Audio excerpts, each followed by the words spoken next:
The day Daniel asked for a divorce, he didn't raise his voice or slam doors like people do in movies.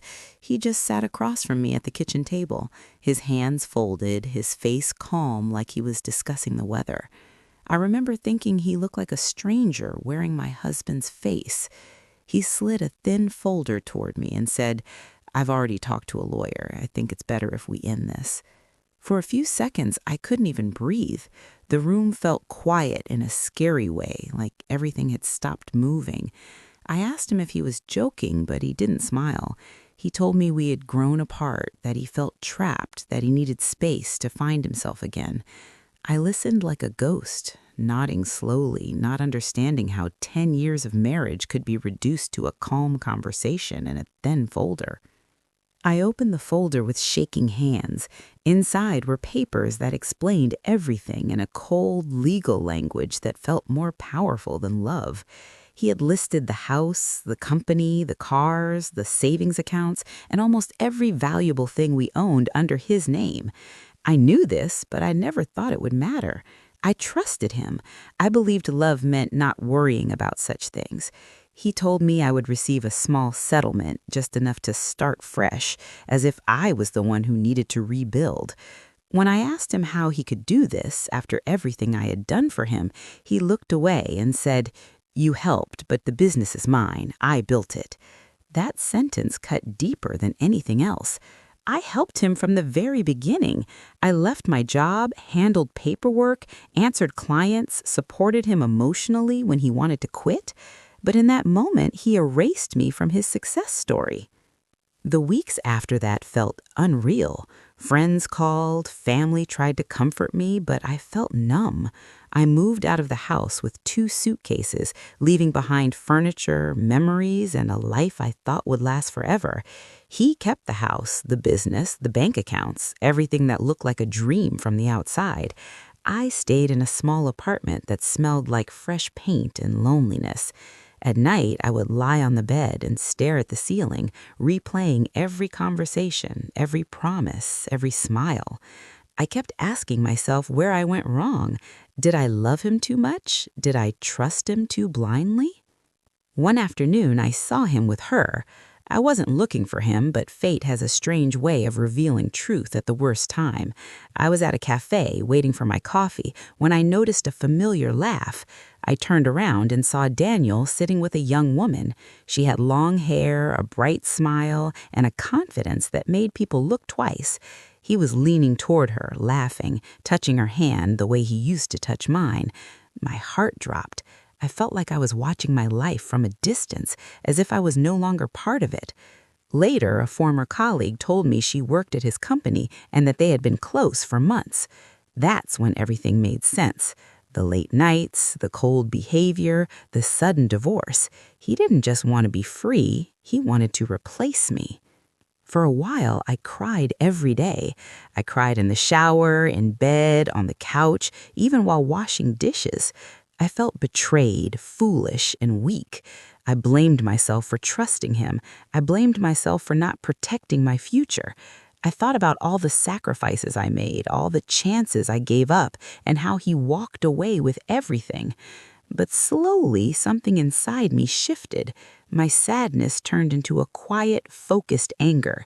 Not the kind that makes you scream, but the kind that makes you think. I started remembering things he had forgotten, details, documents, conversations from years ago that suddenly felt important. Years earlier, when Daniel's business was failing, I convinced my uncle to invest in it. My uncle was a careful man who never trusted anyone easily. He trusted me because I was family, but he didn't fully trust Daniel, so he insisted on a private contract. Daniel thought it was just a normal investment agreement, something boring that lawyers handle. He didn't read it carefully. He trusted me the same way I trusted him. The contract included a special clause that said if Daniel ever betrayed me financially or committed any act of fraud or deliberate harm toward me, the investor could demand immediate repayment of the entire investment, plus penalties and interest. At that time, it felt like a formality. I never imagined I would need it. When I found the old file in a box, my hand shook. It felt like fate had left me a weapon and Daniel had handed it to me without knowing. I called my uncle and told him everything. He listened quietly and said, I always felt he would show his true face one day. He wasn't angry, he was calm, like he had been waiting for this call. We met with a lawyer, and for the first time since the divorce, I felt powerful. Not because I wanted to hurt Daniel, but because I realized I wasn't as powerless as he thought. I decided not to fight him in court for the divorce. I signed the settlement. I didn't argue about the house or the money. I acted like I had accepted defeat. Daniel believed I was broken. He told people I was emotional and unstable. He posted pictures with his new girlfriend, showing off vacations, expensive dinners, and a happy life. He thought he had erased me completely. But behind the scenes, the trap was already set. 3 months after the divorce was finalized, Daniel received a legal notice from my uncle's lawyers. It demanded immediate repayment of the entire investment, plus penalties and interest. The amount was huge, more than he could easily pay. He thought it was a mistake at first. He called my uncle, but my uncle referred him to the lawyers. He called me, his voice shaking, asking what was happening. I told him calmly that it was just business and that the contract allowed it. He accused me of planning this, of destroying him on purpose. I reminded him that he signed the contract willingly. He planned the divorce. I just followed the rules he ignored. The news spread quickly among his investors and partners. When they heard about the repayment demand, they got nervous. Some pulled their investments. Others refused to sign new deals. His company started losing value. He tried to sell shares, but buyers were cautious. Legal fees piled up. His girlfriend, who loved the luxury lifestyle, slowly disappeared from his social media. Then she disappeared from his life. Within 6 months, the company he worked so hard to build collapsed. He still had the house, but he had no steady income. He had money, but most of it was tied up in debt and legal battles. He had everything on paper, but nothing in reality. 1 year later, I saw him again in a bookstore. He looked older, tired, and less confident. His posture was different, like life had bent him slightly forward. When he saw me, his eyes widened. He walked toward me slowly, as if he wasn't sure I was real. He said my name softly, like a question. We talked for a few minutes. He asked how I was. I told him I was doing well. He said he knew I planned everything, that I was smarter than he thought. I told him I didn't plan revenge. I just used the tools he ignored. He asked if I hated him. I paused and realized I didn't. I felt nothing but clarity. I told him I learned from him, and that was enough. He nodded and walked away, and I felt lighter than I had in years. After the divorce, I rebuilt my life slowly.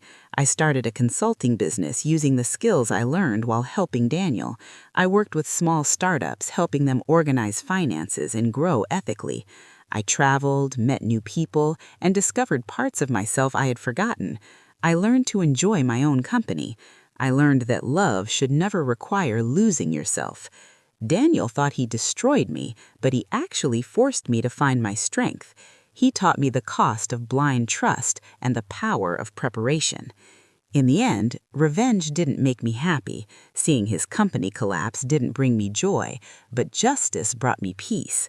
I realized betrayal often comes from the person who forgets who helped them rise. When you erase someone from your story, you erase the foundation that held you up.